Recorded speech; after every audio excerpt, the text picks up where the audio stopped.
and welcome everyone to the session Cities and Regions Mobilizing for Housing Resilience here in the Resilience Hub at COP26 in Glasgow, Scotland. Thank you all for joining us. I'm Elizabeth Hausler, the founder and CEO of Build Change. Thank you so much to the Resilience Hub for hosting us. Thank you to our esteemed panelists, as well as everyone who contributed to making this event possible and extraordinary. Build Change is a 17-year-old systems change catalyst in the field of disaster resilient housing, having operated in 24 countries, made over 93,000 buildings safer from disaster, and made nearly 500,000 people safer from disaster. We have helped to protect $1.8 billion in housing infrastructure assets worldwide. For those of you who know Build Change, you may remember that about a year ago, we launched a campaign to make resilient housing part of the climate change agenda. Housing is the ultimate protection for families. Housing should provide protection from windstorms, hurricanes, cyclones, protection from floods, safety in fires, and protection from extreme heat. But with nearly 40% of the global population expected to live in vulnerable housing by 2030, we must act more quickly. I have a 9-year-old son who pleaded with me to bring him to Glasgow. I miss him and wish he was here. But he sent me off with a very simple message about climate change, which is that it's bad and we've got to stop it. So until we do, windstorms and fires and floods and extreme heat will keep coming. We need to make housing more resilient to our changing climate. Resilient housing and the resilient people living in those homes must be on the climate change agenda. So we're proud to be leading the Resilient Housing Initiative within the Race to Resilience, raising the profile and urgency around resilient housing and on climate change and adaptation and resilience generally. So please contact us if you'd like to join the cause of resilient housing, and please use the hashtags #BuildChangeAtCOP and #COPResilienceHub today during our session. So today is Cities Day. Why do we need to think about cities when we talk about housing resilience? Half of the world lives in cities, and that number is growing. 90% of urban buildings are residential. Think about that statistic. 90% of urban buildings are where people live. And cities are where many innovative housing programs and initiatives have started. It's where innovation comes. And we can make small changes to make buildings more resilient to disasters, more resilient to hurricanes, to floods, to extreme heat, and to fire. So we're getting to the end of COP here, and I don't know about you, but I'm a little bit tired. I'm a little bit overloaded by data and statistics. So I'm going to tell you a couple stories. One is my own story. I grew up in a small town outside of Chicago, and neither of my parents went to college. My dad worked for 50 years in the construction industry. He's a bricklayer. He owned a small business in the construction sector, and he built houses. He's a brick mason, and actually his origins are here in Scotland and England. He's descended from the Scottish and the English, and you can see why if you look at the built environment we're surrounded by here in Scotland. So many brilliant, impressive, amazing masonry buildings, and my dad learned that trade, and he passed that on to my sister and I. Guess what we did for our summer jobs in high school and college? We built houses. We laid bricks. So I've had this brilliant opportunity to learn a skilled trade from my father. He encouraged both of us to become engineers, and that's what we did. And I think I've carried on the family business in a way, promoting resilient housing for everyone. So I want to tell you one more quick story. And that is a story I heard. Build Change has been working in Haiti since the 2010 earthquake and also the 2016 Hurricane Matthew, and then again more recently with the earthquake in August. And after Hurricane Matthew, I heard a story about a woman who lost her home in that hurricane and spent the night laying in the ground in the mud Can you imagine that? Spending the night during a hurricane laying on the ground in the mud. So this is why we have to address climate resilient housing. Housing is a women's issue. Women are 14 times more likely to die in disasters than men. So I want to impress upon you that this is an issue that applies to so many people around the world. All right, so I now have the great pleasure of introducing our fantastic panelists and giving them a chance to provide an overview of what disaster resilient housing means where they are, what disasters and climate hazards they're facing, and how these are playing out in their plans around housing and living spaces. So let me begin at the regional and move to the city. So from Wales, we have the head of clean growth, Jonathan Oates, who has the distinction of overseeing not only climate policy in Wales, but also housing policy. What a brilliant idea to combine those two. So welcome, Jonathan. Why don't you tell us about the Welsh context? Thank you for the introduction. I don't actually have responsibility for housing policy, mercifully. However, until about 4 or 5 months ago, amongst a range of responsibilities, I was responsible for our fuel poverty strategy, and that included a range of programs that retrofits houses. So those retrofit programs were primarily around taking people out of fuel poverty. So Wales has historically quite poor housing. It's quite old housing. We have a large number of houses older than that were built before 1919. They're typically very thermally inefficient because we are a post-industrial nation. It was an agricultural nation, and then the Industrial Revolution occurred. The Industrial Revolution needed coal. That coal came from the South Wales coalfields. All the trains and steam engines of the British Empire in the 1800s and in the first half of the 20th century were fed by Welsh coal.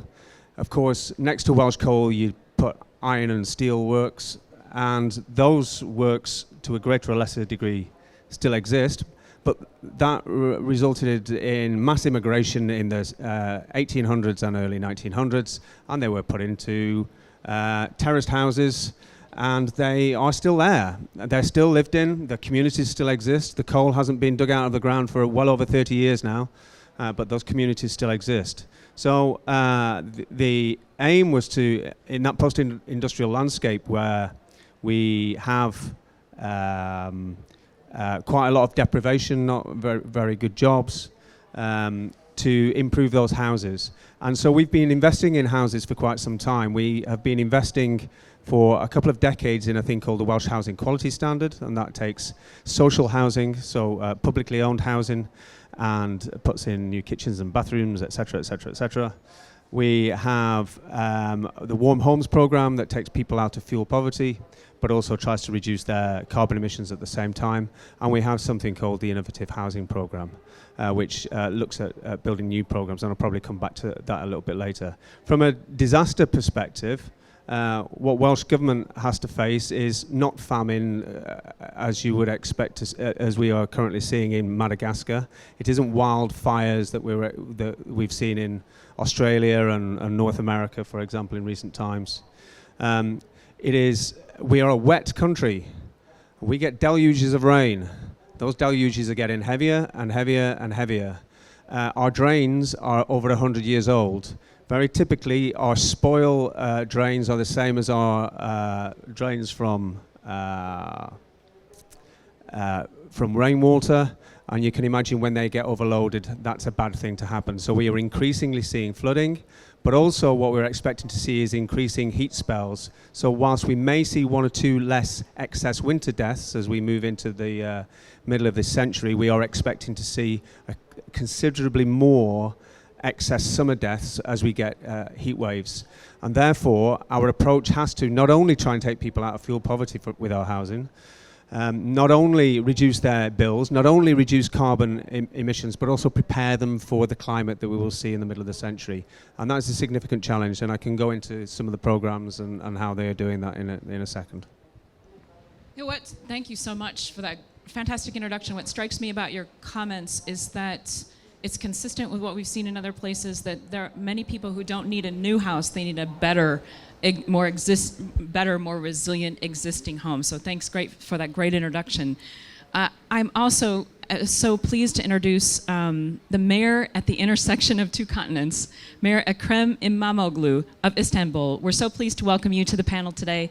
You've been vocal about how we need to take city-level action on climate change independently and often despite national level politics. So tell us how Istanbul is addressing this.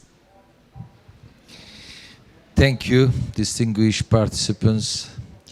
I'm happy to discuss our common problems and seek solutions together on this platform created as part of COP26. Today, more than half of the world's population lives in cities. This rate is about more than 68% in the near future. Unfortunately, our cities, which are home to billions of people, are the source of many problems just as much as the opportunities they offer. We live in a world order where cities are both perpetrators and victims of climate change. In this process, we, as the Istanbul Metropolitan Municipality, consider it a priority to make our city much safer for our citizens. Istanbul is one of the unique cities on the planet. But Istanbul is also geopolitically located in one of the locations with the highest earthquake risk in the world. Istanbul, the largest city in Europe, with a population 16 million and also more than 2 million immigrants. We are with more than 18 million Istanbulites, is located at a very strategic point geopolitically. First of all, half of Turkey's industrial production takes place in and around Istanbul. Half of Turkey's industrial production. In addition, direct investments of many countries, especially EU and USA, are located in Istanbul also. I would like to summarize what we have done in Istanbul in 2 years under 3 headings. Due diligence, we have taken into account thousands of years of historical data with the participation of many experts and scientists. Experts estimate the probability of an earthquake of 7 Richter or higher in Istanbul in the next 30 years as 65%. Due to this dangerous probability, 300,000 risky residences in Istanbul need to be renovated. 300,000 risky residences. We have initiated extensive detection studies to identify risky buildings and prepared risk analysis for earthquakes. Second one, action plan and earthquake mobilization plan. According to experts, in the scenario of a devastating earthquake with a magnitude of 7.5 Richter, 22.6% of buildings in the city will be destroyed. 30% of the roads will be closed. Drinking water and wastewater lines and natural gas lines will be damaged. There will be a great economic loss in total. Due to this dangerous outlook, we urgently decided to develop widespread resilience measures in our city. with the Istanbul earthquake workshop, which we held with 1,200 participants from 174 institutions and academies in 2019, we defined our action on a participatory basis and prepared a comprehensive earthquake mobilization plan and increasing physical endurance. We aim to transform the building stock at risk in Istanbul into earthquake-resistant and eco-friendly structures. So far, our efforts on urban resilience includes around 330,000 citizens in more than 80,000 residences and 7.2 commercial areas. 7.2 thousand commercial areas. These numbers may seem high to you, but when you consider the 16 million population of Istanbul, you can understand that we are only at the beginning. We consider that making Istanbul the largest city in Europe earthquake resistant is crucial not only for the future of Istanbul and Turkey, but also for the whole continent. In this regard, we need global solidarity. With its creative and entrepreneurial capacity, Istanbul is strong enough to afford all kinds of solidarity. In the meantime, I would like to underline that the Kanal Istanbul project, which was imposed on Istanbul by the government, is considered to be the most serious risk for the security of the city also. Not only in terms of earthquakes, but also in many respects. We believe that this project is against the 17 principles of the United Nations Sustainable Development Goals. On this issue, we expect solidarity from all actors around the world, including financial institutions. Thank you. I am so happy to hear you talking about earthquakes when they're not caused by climate change, obviously, but they're a huge, devastating event that can, take a building stock from viable to a pile of rubble in a matter of a few minutes. We have our origins in earthquake resilient housing, and I'm so pleased to hear you talking about this, because if we are going to make resilient housing accessible to everyone, we have to take a multi-disaster approach, right? Address earthquakes, address extreme heat, address flood, even address mold, address all of these issues together so that housing is resilient for everyone. So thank you both for those fantastic introductory remarks. We're now going to move on to the Q&A session. This is organized around three themes, most of which you've touched on already: people and policy, money, and technology. Each of you are going to have, again, 5 minutes to answer the questions. So let me give you a wee overview about how we work on resilient housing within these three theme areas: people and policy, money and technology. On people and policy, someone has to want a house to be better, a house to be safe, a house to be resilient. And that demand can come from government programs, it can come from the homeowners themselves. We have partnerships in the government of Colombia at the neighborhood level, at the city level, at the national levels. Maybe we'll be talking afterwards about a partnership in Istanbul, but we've been successful with bundling home improvements, upgrading kitchens and toilets, fixing leaky roofs, with this opportunity to strengthen buildings to withstand the next disaster and possibly add a second story for rental income and growth. So if we think about housing, it has to meet everyone's daily needs as well as be resilient to disasters in the future. So, all right, so again, I'm going to now ask you some questions, first on the people and policy theme, then on the financing theme, and then last on technology. Back to you again, Mayor Imamoglu. A significant interest of yours has been creating green spaces in Istanbul, which have positive effects on housing and the built environment in general.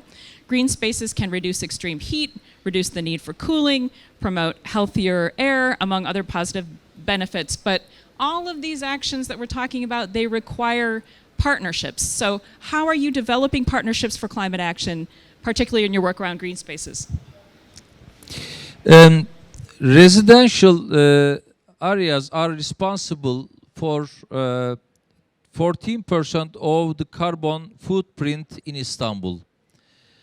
We increase our energy diversity in favor of renewable energies, especially due to the fact that national domestic energy systems depend on fossil fuels.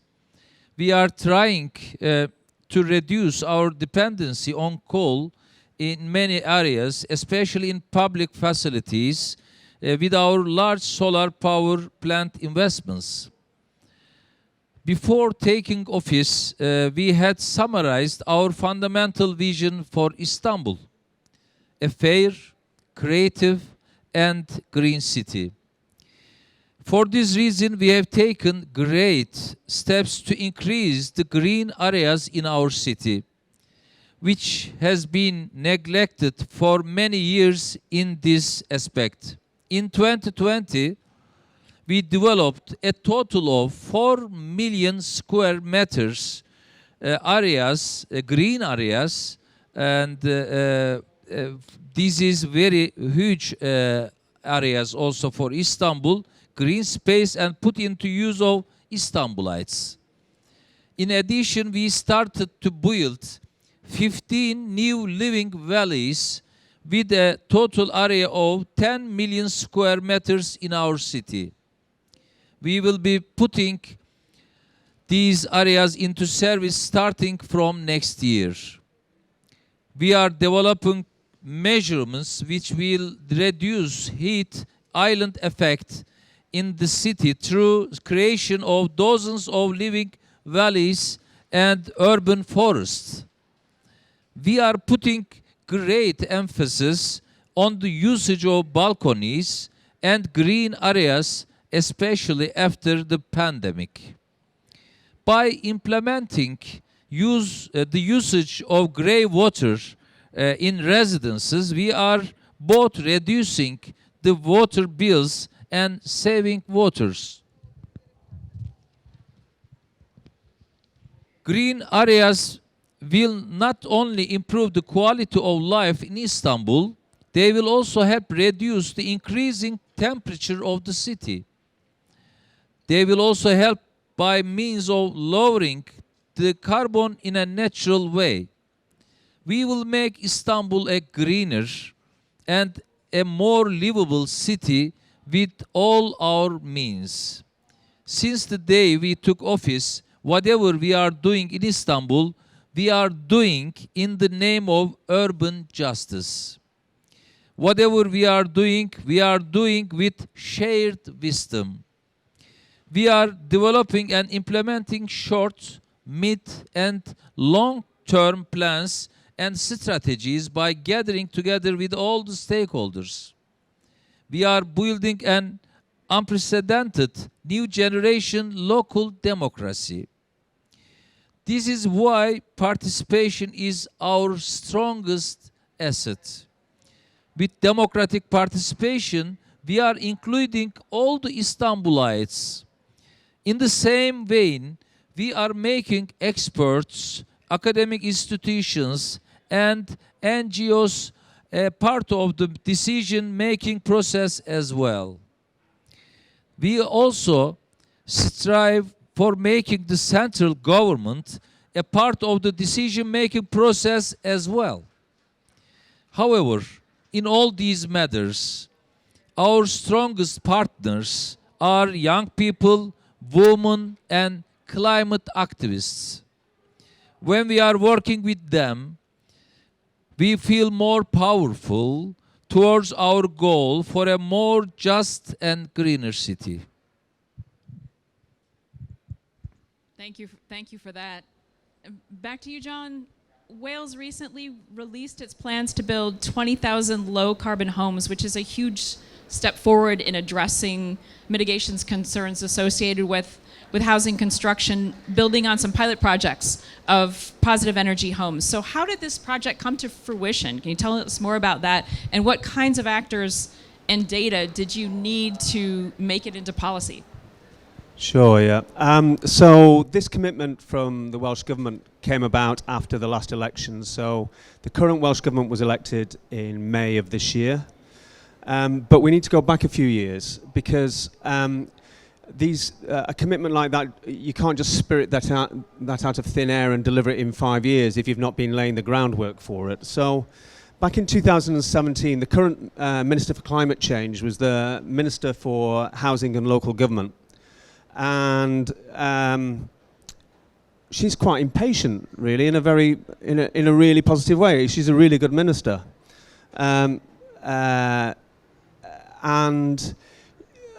in the UK, house building is dominated by a few large house builders, and whilst we have indigenous house builders. Every downturn in the economy, whether that be 2008 or anything before or since, we lose some more indigenous house builders. And so therefore, these few large house builders were increasingly the only people who were building houses in Wales. And it seemed to the minister that they were slightly resistant to change. So they were building houses that people could live in, but those weren't houses that looked as though they were going to deliver the low-carbon future that we needed, or deliver houses that were going to be able to cope with the conditions that we may see in the middle and late at the end of this century. So in 2017, it was decided, she announced that we were going to set up what was called the Innovative Housing Programme. Now, the Innovative Housing Programme was designed initially to test ideas in the real world. So takes schemes that had been delivered on a small scale and upscale those to pre-commercial scale, I suppose.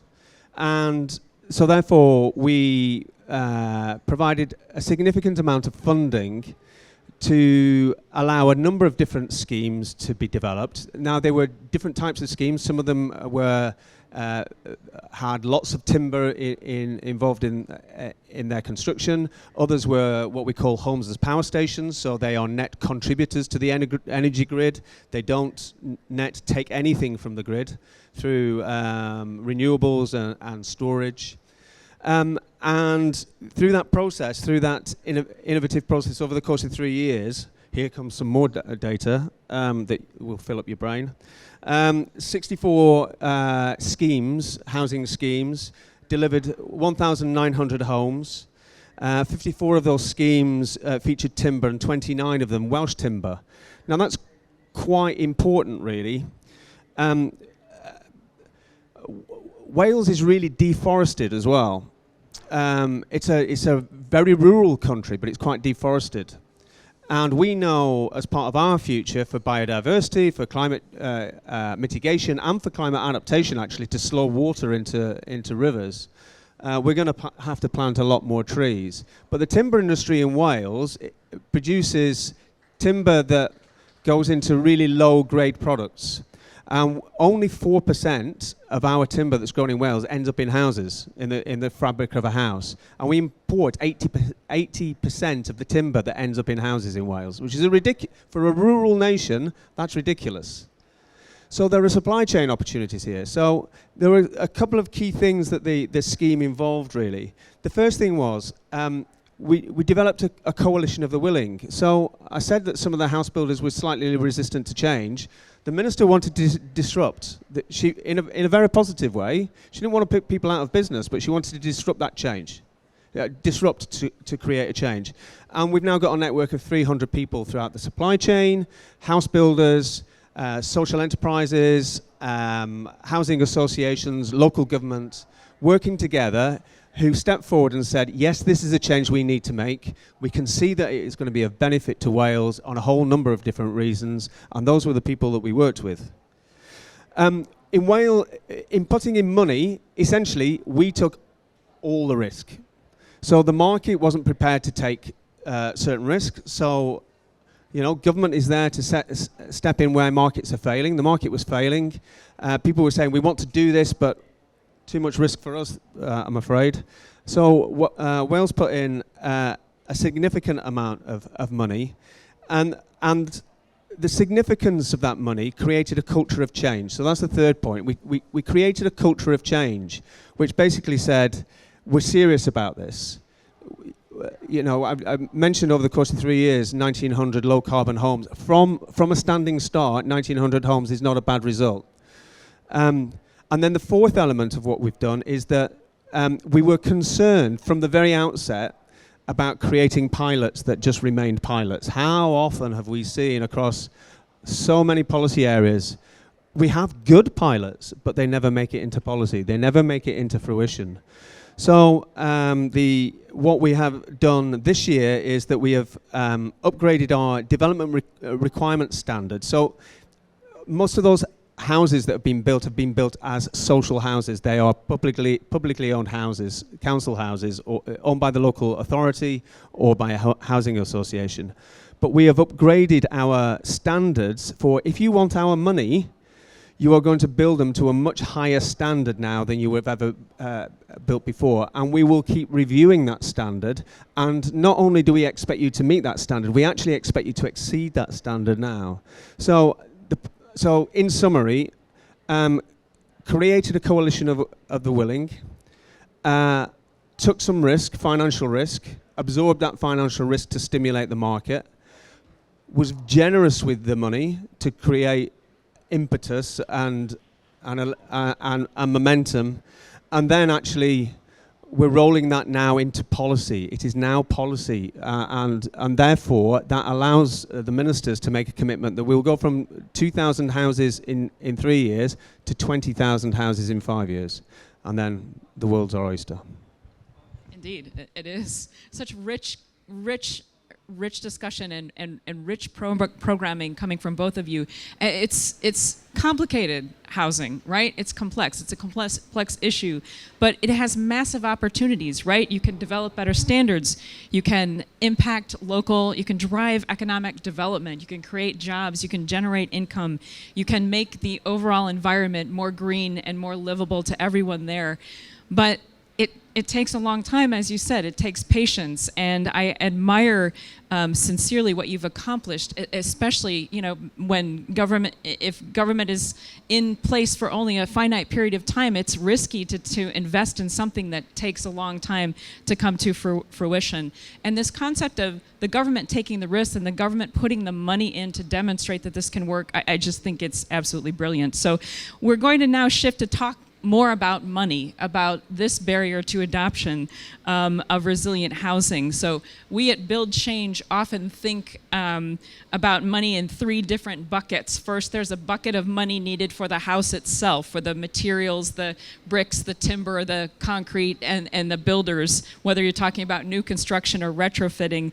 There's also a second bucket of money needed to implement whatever that program is, whether it's assessing land or designing the house or doing quality control or implementing a subsidized housing program. There's money needed for program implementation.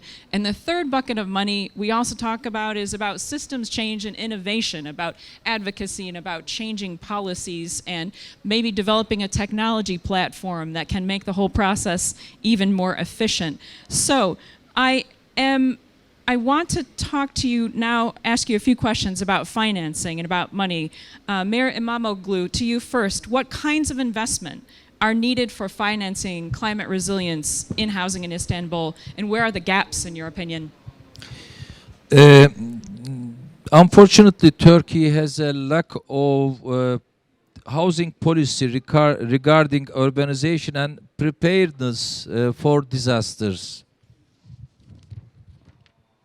This issue causes Istanbul to receive more domestic and foreign migration day by day, thus enabling the population to reach an uncontrollable stage, unfortunately. On the other hand, for many years, public authorities have been busy increasing the monetary value of residences instead of increasing the quality of life and quality of city. When took office, we changed the housing policy with a perspective stating living in good and safe conditions is everyone's right. Today, one of our subsidiary company responsible for building public housing builds modern, well-designed and resilient houses for Istanbulites with low incomes. In 2 years, we planned, built and delivered 6,000 houses to the citizens. With 10 metro lines, which we are building currently, we are aiming to reduce carbon emissions on one hand. On the other hand, we are aiming for developing new residential areas with better facilities on the city perimeter by increasing the inner city mobility. We are designing them along with Istanbulites in an accordance with their needs and expectations.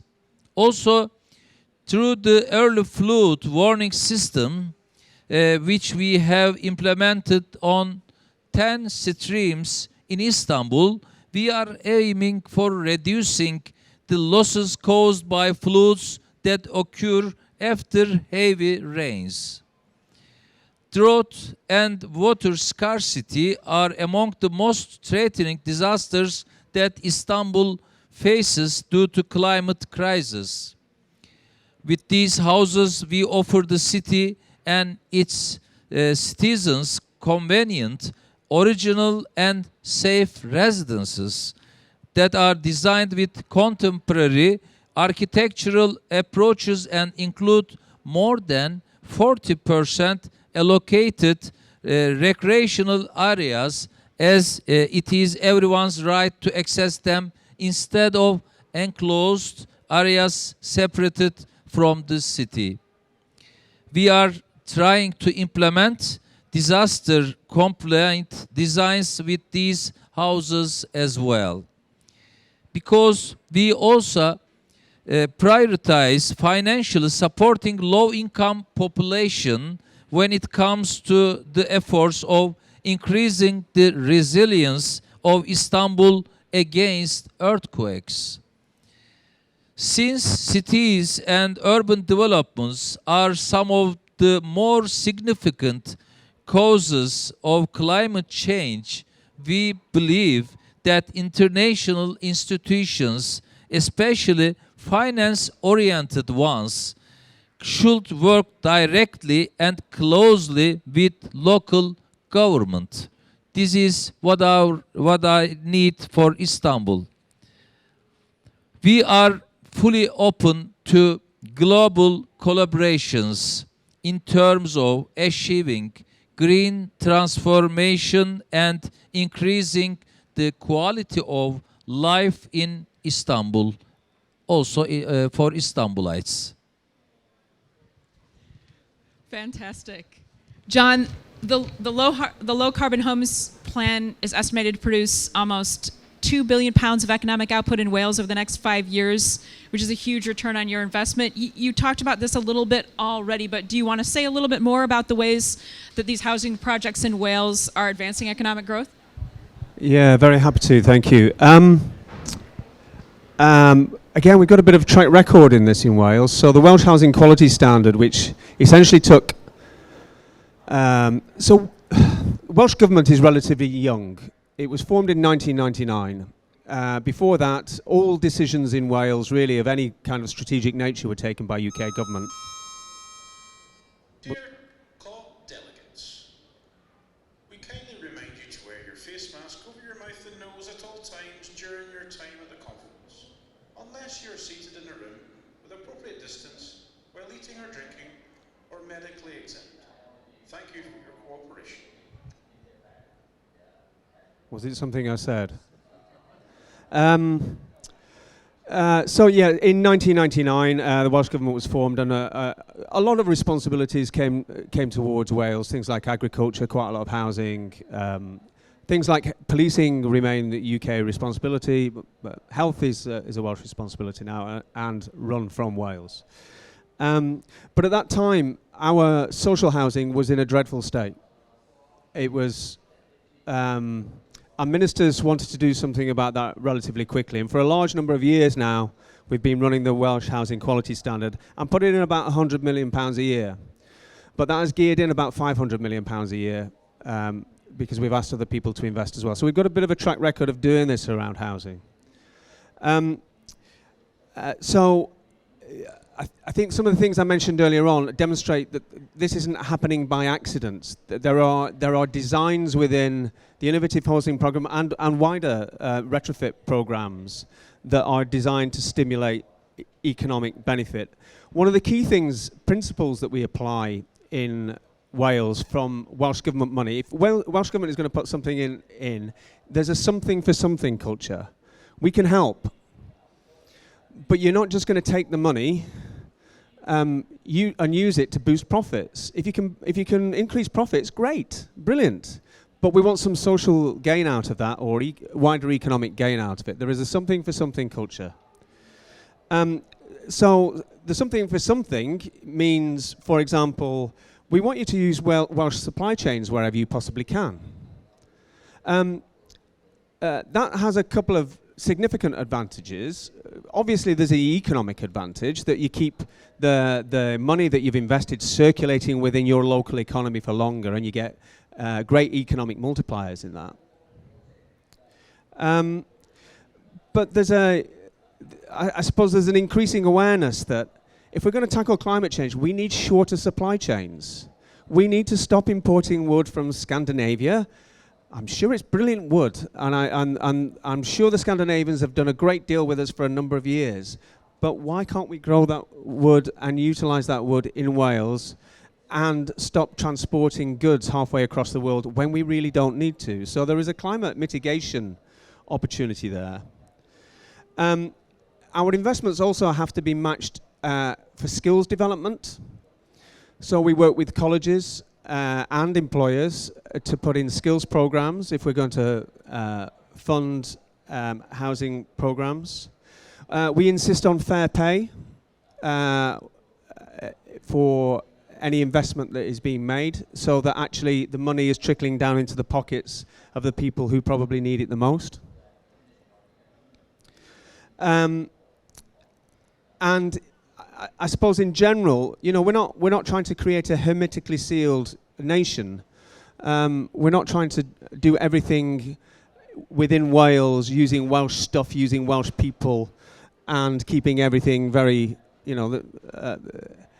narrow. But we see so many advantages in changing some of the faults of the past, I suppose, that were perhaps a little bit lazy with how these schemes were developed and didn't really get enough social and economic benefit from the investment was being made. So that is a key principle that underpins all the investments that are being made by Welsh Government in housing. So picking up on the something for something theme, when we started early on in Build Change's history, working after earthquakes to support people to rebuild, there was this, well, if they just enforced building codes, everything would be okay. But it's definitely not that simple. And we're finding that there needs to be a system of incentives to promote investment in better, more disaster-resilient housing for all sectors, for the public sector, for the private sector, for homeowners themselves. We find that when we're working with homeowners before the disaster, working to retrofit buildings to prevent the disaster from happening, we can't just come along and say, oh, your house is going to collapse in an earthquake, you should retrofit it. It's more likely that the pitch is going to be, well, if your roof leaks, we can help fix that, or there's an opportunity to add a second story. as well as invest in building and strengthening a building for resilience. So shame and fear don't really work in this context. It's more about incentives. So that I love that something for something. It absolutely is so important. Okay, so we've talked about people and policy, money, and it's difficult to separate them, right? You know, they're all connected, policy as well as financing. Now we're going to have a few final questions about technology. Technology does not drive demand for better housing, but it can certainly make it a lot more efficient and scalable. So back to John. Your ministry recently released some guidance which will go into effect in December regarding assessing and planning around flood risk. How does data play into the flood risk management in Wales, and how are you using the data to, again, incentivize, right, something for something, developers to avoid developments in flood-prone areas? Thank you again. So we have flood maps in Wales that we continuously update. So that is fluvial flooding and then flooding from the oceans as well, because we have some low-lying communities along the coast as well, and lots of infrastructure on the coast actually. You know, our coastline had cheap land, so railways were built on it. So we have some real key infrastructure next to the seas. And that's a significant problem for us. It's not just housing. So our flood mapping is being improved on an ongoing basis, and that filters through then into our planning system. So our planning, it overlays the decisions in our planning system. So 4 types of flood risks have to be assessed in the planning system, and it allows people who may have lived in a house for 20 years and may want to live in it for another 20 years to assess their flood risk. But it also allows people who may want to move into an area to assess flood risk, and it allows people who might want to build new houses to assess flood risk. What's changed more recently is that data now is supplemented by an assessment of how that will change over time as a consequence of climate change. So we are trying to assess that. Now that is data that will have to mature over time, but we are on the process now of trying to look longer term about how certain communities will respond. I think there's one key area though that I want to pick on, and it's not directly housing, but I'm going to tell you a horrible story. So in 1966, I talked about the coal mining legacy of South Wales. There are nearly 2,500 coal tips in South Wales. Some of them are stable, some of them less so. And in 1966, one of these coal tips, which had just so happened to have been built on a spring, after a deluge, it turned into a slurry and went down a hillside and demolished a junior school and a row of houses, killing 144 people, 120 odd were children. That is very much ingrained now in the psyche of not just Wales, but of the UK. Everybody knows about the Aberfan disaster. We've got another 2,500 of those coal tips. And so with increased rain, increased deluges, understandably, we are very nervous about the stability of those coal tips. And so therefore, we're using technology now to, lots have been stabilized over the years, lots of drainage has been put in, and we've got also, in South Wales, we've got also geological features. I used to be a geologist. We've got oversteepened valleys, we've got glacial valleys and lots of landslips. And there's an ongoing program of trying to stabilize them, increase the drainage so the pore pressure doesn't get to a point where things turn into a slurry. And we're using technologies to look for incremental movements in these coal tips. So there's a range of different ways we're using data and technology to try and mitigate risks to our communities and to the houses. So some of those kind of directly climate change related to our houses, and some of them slightly indirectly.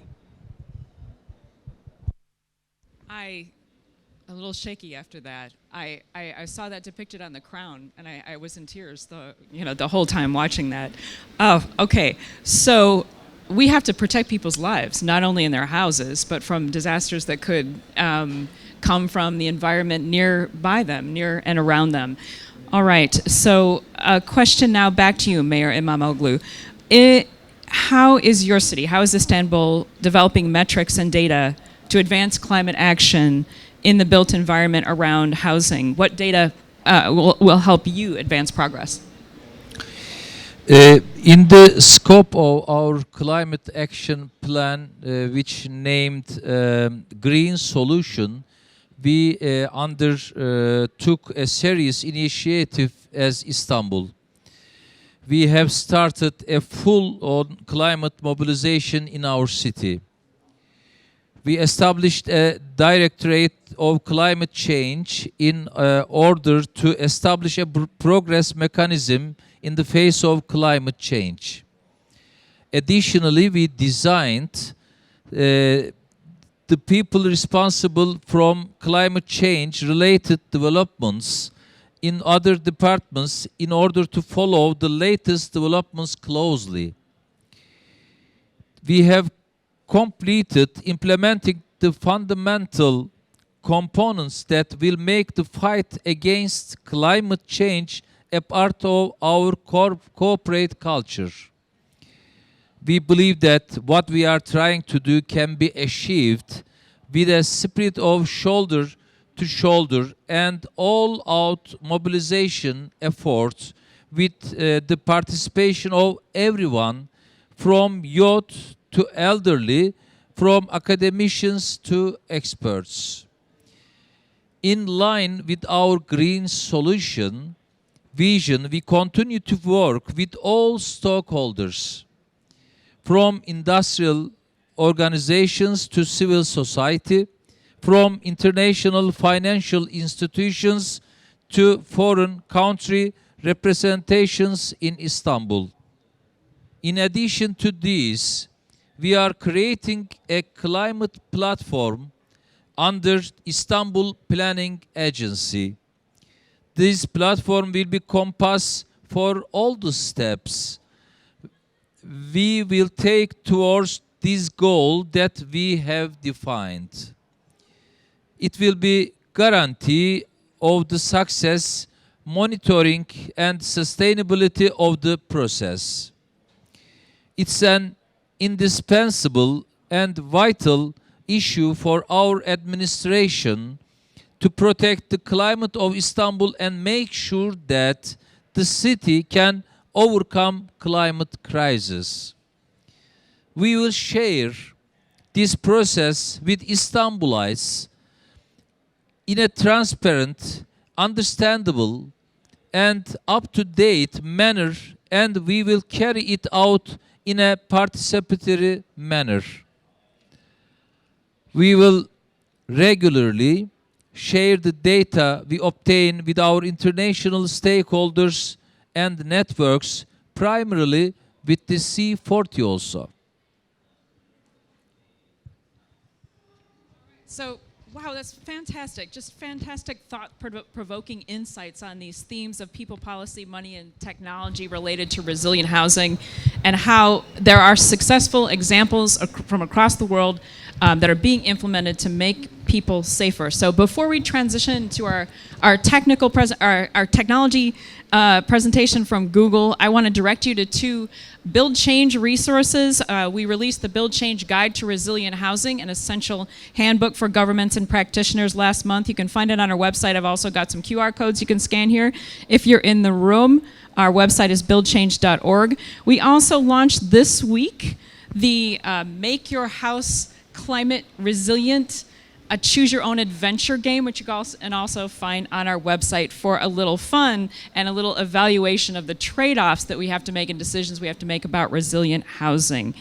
All right, so we are delighted now to shift to a technology presentation. Technology itself, like we talked about, doesn't create demand for better housing, but can absolutely help to streamline and make more efficient every step of the process, from assessment to design, to cost, to efficient implementation. So I'd like to invite Nitya Sourirajan from Google to show us how we can use tech platforms to build more resilient futures. Nitya, welcome. We're so excited to hear what Google is doing to advance city-level action. Thanks, Elizabeth. I think we're going to run a video first. Is that right? Okay. The world is working to unlock the solutions to the climate crisis. But without good data, even the most impactful ideas can't take hold. Google's Environmental Insights Explorer is an online tool built to empower cities with data to take informed action, making it easier for cities to measure, plan, and reduce the world's carbon emissions. Dublin City Council used Environmental Insights Explorer to implement smart transport policies to improve cycling infrastructure and track their efforts for sustainable modes of transport.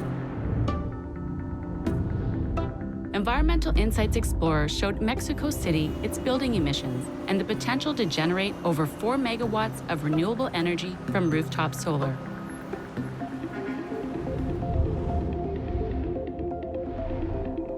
And in Melbourne, Australia, it highlighted the solar potential to power the entire city.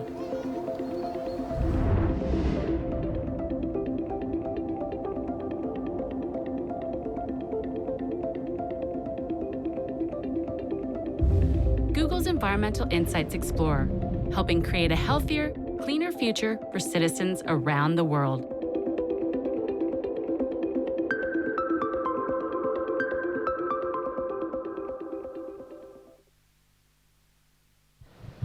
Great, thank you, Elizabeth. And I'm so excited to be on the stage with these city leaders as well.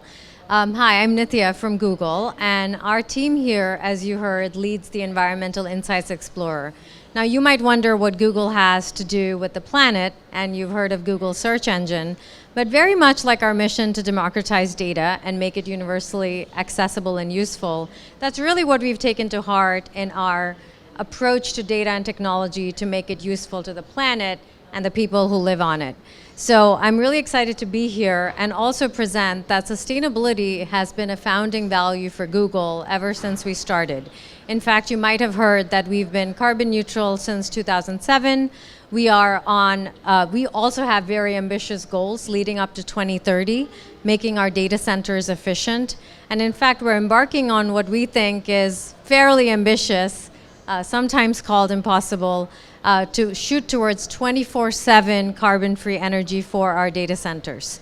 That's all great, but we know that our footprint pales in comparison to what the planet needs. And our impact is that much more. It multiplies only when we can take this great technology that we have and we can use it at scale to help the planet and people, and especially cities and local governments. Next slide, please. So I'll talk a little bit about, sorry, let's just keep going. So as you know and you heard, cities are critical. What we found in our investigations is that while we may get excited about the data that we have, and essentially here we're talking about Google Maps data, what's really important is pinpointing who are the key stakeholders who are going to make these decisions. And unsurprisingly, we landed on cities and local governments. Cities are the hub of economic activity. City leaders are responsible for creating really prosperous, safe, well-being-led lives for their citizens, but to do it in a way that is also able to be resilient, climate resilient for the long term. But in talking to cities, the biggest thing that we found in doing so, and in terms of making a meaningful impact, is data access is very costly. It's very manual. Sometimes we've talked to cities that haven't refreshed their emissions data for about 10 years. And this is not a lack of willingness or competence. It takes time, it takes budgets, and I think if there's anything we've all learned at COP26 this week in the last 2 weeks, time is of the essence. We're here to kind of take that pain out of that system. A city should not be stopped from their ambitions to 2030 to 2050 because of lack of data, lack of access, the lack of time and resources to collect that. So hopefully what we're hoping with EIE, and by the way, I'll do a shout out because sometimes we don't do a good job of flashing our URL. It's insights.sustainability.google.com. EIE, when you are faced with this treacherous lack of time, as we all collectively are, we're here to democratize that data and hopefully be a catalyst so that you can take those decisions so much faster. Next slide. So what is EIE? We'd like to think that it is the one-stop shop for trustworthy, actionable insights. That data is available to cities and they can go on to planning. Next slide. EIE is accessible to cities worldwide. When we first started in 2018, EIE was available in 5 cities. We just started with the city of San Francisco. And in fact, we knew all along that our role was really just to be the data and technology provider. There was so much good work, there is so much good work that is being done by the ecosystem around us. So some of you might already know the Global Covenant of Mayors was established in 2015. It was to enable mayors worldwide to come together to really lock arms and look for a way to have ambitious goals. And EIE was a founding member of that GCOM to really start putting data into the hands of city officials to make those changes. Very excited to see that we have data sets for over 9,000, and when I go to the end, it's going to be over 20,000 by the end of next year. Next slide, please. So this might be a life cycle that feels familiar to many of you, perhaps to my colleagues on stage. What we really understood about the way cities measure, plan, and act is this critical user journey. First, you measure your baseline inventory. What are my building emissions? What are my transportation emissions? Do I have enough rooftops to be building solar? Then you actually start planning. If you're thinking about transportation, often you're thinking about many different ways. Like Dublin, should I be putting bike lanes? Should I instead be really thinking about reducing the number of single passenger vehicles? Unsurprisingly, in some very big US cities, a lot of mayors will find out that 50% of their transportation emissions come from one mode, which is one person driving a commercial vehicle one day or less than 30 minutes. And that really gets their wheels churning on, should I really be making multimodal transport, public transportation so much simpler? Similarly, how should I be making that shift to EVs? Obviously, this is a room that's really interested in resilient housing, and I'll make sure that I'm talking a little bit about our building data as well.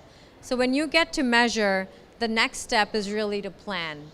We give that data, but we also allow city analysts to put in their own assumptions. So when you come to EIE, you really can start thinking about what are my assumptions that I would like to put in terms of my building's intensity factors, and make those tweaks to really see where are you going to get the most impact on decarbonization.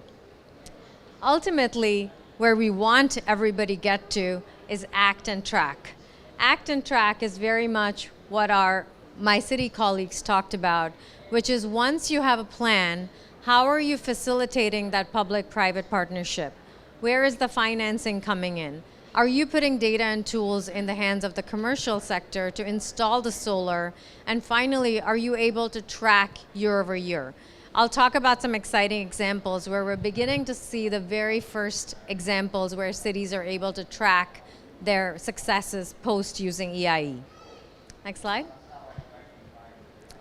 So the first one is building emissions. Building emissions, this is a snapshot of what it might look like, and we looked at Mountain View, close to home where Google is headquartered. And the behind the scenes is that these insights come from applying satellite and overhead imagery that Google has. Now you may know that, of course, we have Google Maps data. Maybe many of you used Google Maps to get here to the blue zone today.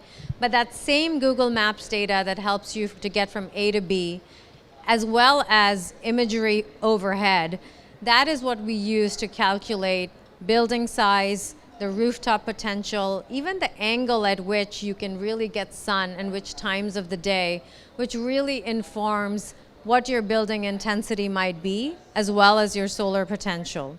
We know that there are cities that need to start retrofitting their buildings. Where I live in New York, there are some great incentives coming out of the COVID green recovery bills, but also some very punitive rules where buildings have to very quickly start reducing and making their buildings more efficient. I saw some of the same come out of the EU green recovery bill as well. So we're continuously updating our Google Maps data so as users and cities can measure their building data and they can start adjusting their plans year over year.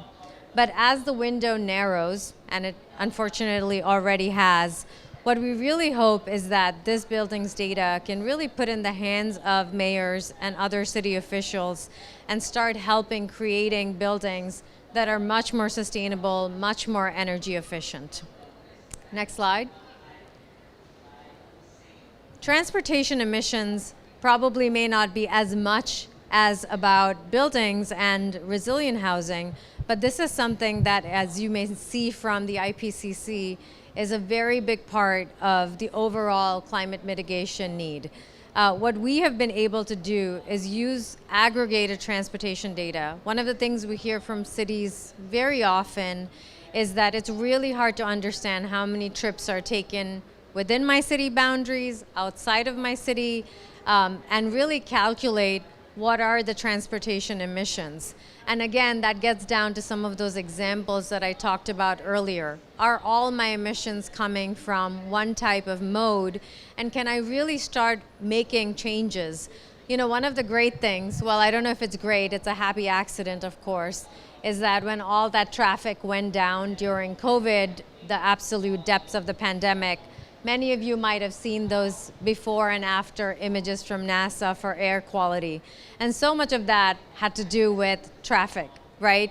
It had to do with the lack of cars on the road, and you could literally see LA and this beautiful skyline, and just a year ago you'd have just seen the haze. The good news is you talk to cities like LA and nobody wants to go back to that old normal. They want to understand, with traffic on the road, how can we still ease congestion? How can we provide different modes of transport to our citizens? How can we encourage the adoption of electric vehicles? So we have building emissions, we have transportation emissions. Next slide. EIE data has shown that in terms of we have a pretty good correlation to how we count that data. And one of the things that we've talked about often is that we open up our data to many city networks. So we work with ICLEI, that you may have heard of, and I talked about GCOM earlier. Essentially, what we ensure is that we can hold our methodology up to snuff, and that we can make sure that if you're looking for what assumptions we used, that is something that we can open source and work in collaboration with you. Slide. Next slide. In terms of rooftop solar, and this is one that I'm typically very excited to talk about because the cost of solar, of course, has completely plummeted, and we have some great examples of this. We use the same high resolution imagery, and what we did is to ensure that we leverage hourly weather data to accurately estimate the shade on every single roof. And we look at all these unique features on your roof, such as height, tilt, orientation to the sun, and you determine if solar is viable for every room in the city. I can say easily that this is something that could have taken months earlier, and now using some of our aerial imagery, in seconds we're able to provide this, and EIE has this for over 3,000 cities worldwide. Since first launching EIE, we've been partnering with C40, ICLEI, and as you talked about, we partner very closely with researchers and colleges to really dig in, because we know that ultimately this has to work for you. This is an aggregate data set, but how do you ensure that you can create a potential that really works for your citizens as well? Next slide. And we talked a little bit about air quality previously. This is not at scale in terms of thousands of cities, but if there's one way to mobilize your citizens around emission reduction in a language that can really resonate with them, it's really to talk about air quality and the benefits of reduction, because that really impacts their day-to-day quality of life, health, and well-being. So we're excited because we have at least 4 cities where we are driving street view cars, the very same street view that you use on your map. We have air quality monitors attached in Dublin, Copenhagen, Amsterdam, and Hamburg. And we're excited that in Dublin we have our first electric vehicle car that is also driving, so that we are not contributing to those emissions. But as I was talking to John earlier today before the session, our dream, still a dream, is to ensure that we can really model that hyper-local air quality model at scale beyond just these few cities, and ideally in the global south that really suffers from very poor air quality. But we found an air quality, and as I'm sure a lot of city officials have, as really the perfect way to engage cities to really be thinking about how do you create low emission zones, where do you create them, where do you put in congestion pricing, because it all really comes together in a way that makes perfect sense to citizens that are concerned about their own and their families' health. Next slide. So this one is really great because I heard a lot about, from both John and Mayor Imamoglu, about greenery, and we have been hearing the same. And while COP, I think everybody focuses on the degrees that we are trying to mitigate, as we should, because global warming is the biggest threat to us. There's been a much needed rounding out of talking about carbon reduction with nature-based solutions. Guess what? Nature is our best ally in reducing carbon. And while in some cases we have deforested, we have the opportunity to actually protect what we have, but also increase that greenery. So what's exciting about tree canopy is that very same imagery data that we used for solar, we can really use to look at tree canopy. So when we worked with the city of LA, and LA is this huge sprawling city, if you haven't been.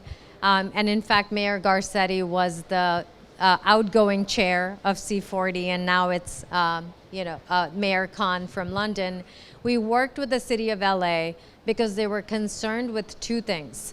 They were concerned with, of course, the fact that they wanted to increase greenery, but in what might resonate with you, Elizabeth, is really determining how to increase that equitably. Unsurprisingly, the worst heat island effects, the least greenery, was showing up in low-income neighborhoods.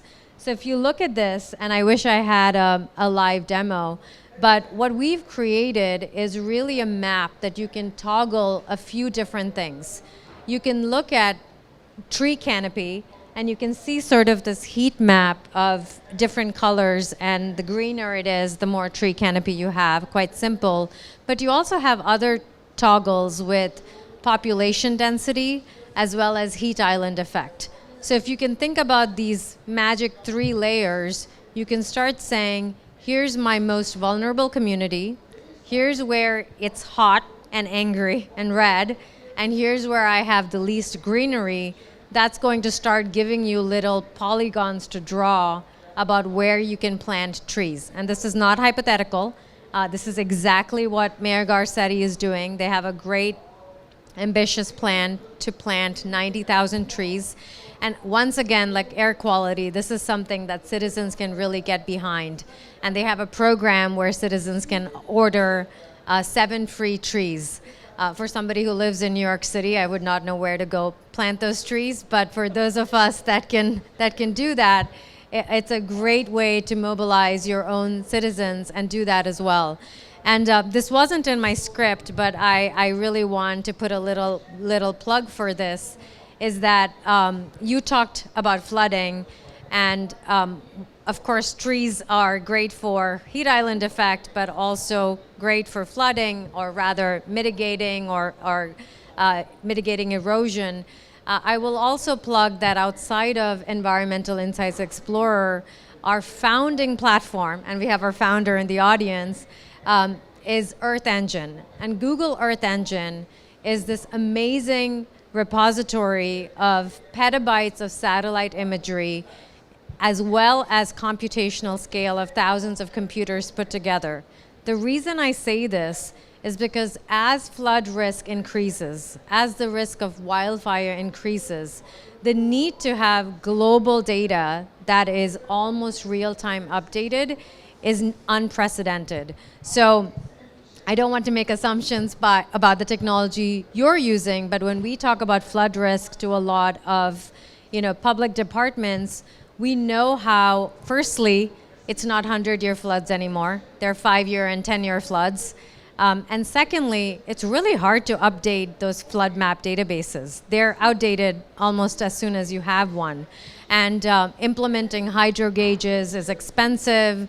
You can't do that all over the place. So Earth Engine gives you this amazing database of hard-to-see floods all over the globe, by which you can really start having a very rich repository.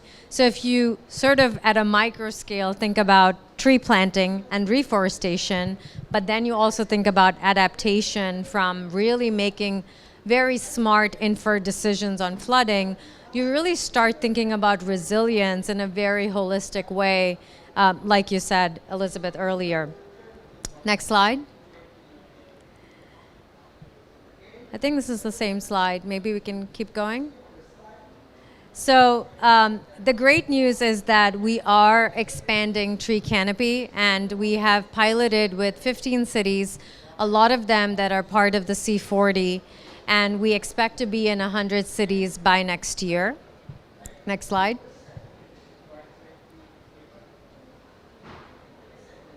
So maybe this is a good time to talk about, okay, there was a lot of theory in terms of how we have emissions data, how we're using our own maps and satellite imagery data to make that really convenient for cities to grab and go.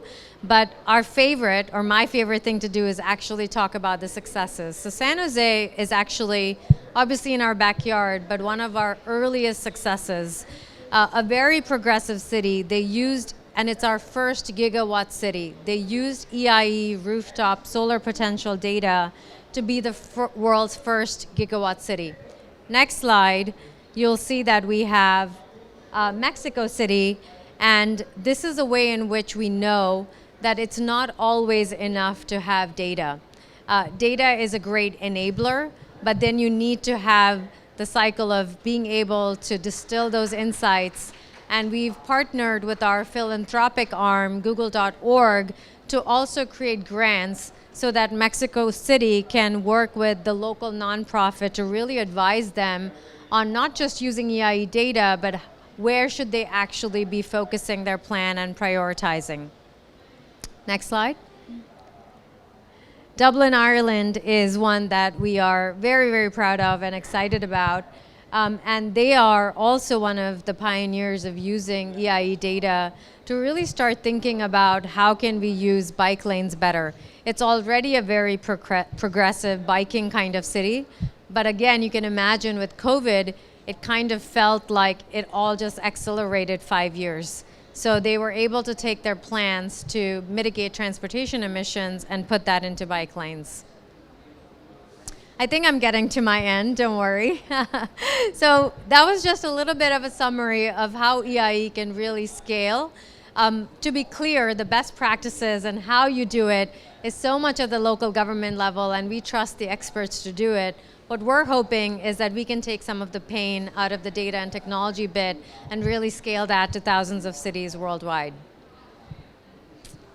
It absolutely looks like a great resource. We, in our partnership with Columbia in the early stages of their Casa Digna, Vida Digna program, where they were looking at rolling out a resilient housing program across the country, we did a manual exercise with Google Street View where we were going through and looking at the types of buildings and number of stories and that sort of thing, and it would be great if it was automated. So I look forward to more collaboration on that. So just one more question, Nithya. Since first launching EIE in 2018, have you heard give us a little bit more of a vision of what success has looked like with some of the cities that some additional cities that you've been using EIE data. Absolutely. Yeah, go ahead. So obviously I talked about quite a few here, Mexico City, Dublin, San Jose, but one of them that's really worth calling out is Houston. And I believe that Mayor Turner was here last week at COP, and Houston is of course a C40 city. And it really helps us when large cities that actually, while they may have resources, also have the biggest hills to climb. They have very high emissions, so it's no small task to take on an ambitious climate action plan. So they took EIE data and they were able to look at their solar potential. And Mayor Turner and their team published a climate action plan, and they took a goal of installing 5 million megawatt hours of solar per year from now until 2050. So we've been checking in with him and his team, and what's great is that, and I have some of this here, two things. Of course, there's already cost savings, but the biggest thing that he's also focused on is equity. Working with local groups on community solar, making sure that it's not just, climate and energy efficiency, it's green justice for those that need it. Secondly, it's job creation. Having a solar goal, having the incentives and the programs that go with it means that you have training opportunities, workforce development, and once again, a little bit of a jump start to recovering from COVID. So what we hear from them is that solar panel installations have quadrupled. The city of Houston purchases more renewables than any other city in the US. And then just to make sure that they themselves, the city is being a good role model, the city buildings and facilities of Houston City are 100% powered by renewables, and they themselves are reducing their emission footprint by 85%. So, we are at a point where we need to start bending that curve. I'm very excited to look at their emissions data next year and the year after to start seeing that change. Awesome. Thank you so much, Nithya.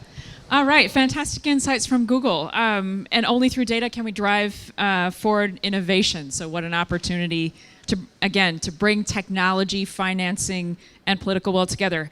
So I'm just going to give a few final words to Mayor Imamoglu and John. If you want to just say a few final remarks as we wrap up today. Mayor Imamoglu, why don't you go first? Yes. We need new technologies. We need digitalize cities, make the people life easy, and life quality is very important in our cities. But the most important thing is climate action plan of the world. Now we have to start very powerfully, and shoulder by shoulder, all together, all cities, all countries, governments together. So I believe that what I feel here in Glasgow, COP26, we have no border, and we have no governments, we have no mayors. We are all together about this action. We have to work together.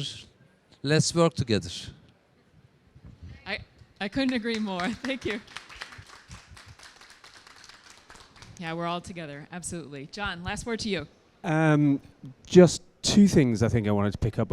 First, about the data. That was a fascinating presentation. Thank you. And I think that decision was mostly about making better decisions, more informed, insightful decisions. I think the other thing that data is going to be hugely important for is reducing how much waste we produce. And I mean waste across the economy, energy waste, food waste.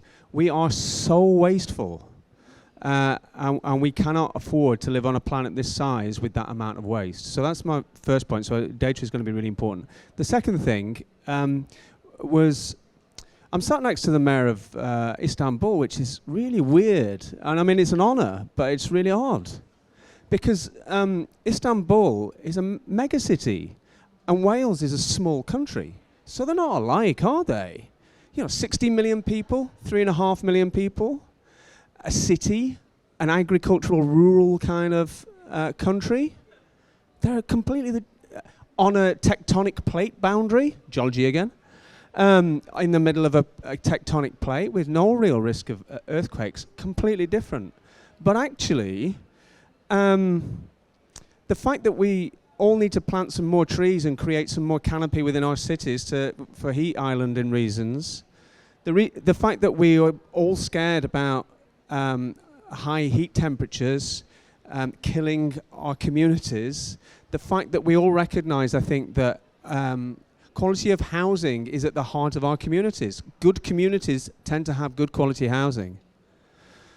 So I guess it feels the right thing to finish on, really, because we are in COP, and but the things that unite us seem to far outweigh the things that divide us, don't they? So I think we're very similar, despite first appearances. Well said, and we'll end it there because I couldn't follow that up with anything any better. So thank you all so much. Please join us on our quest for every home, making every home disaster resilient. Thank you so much.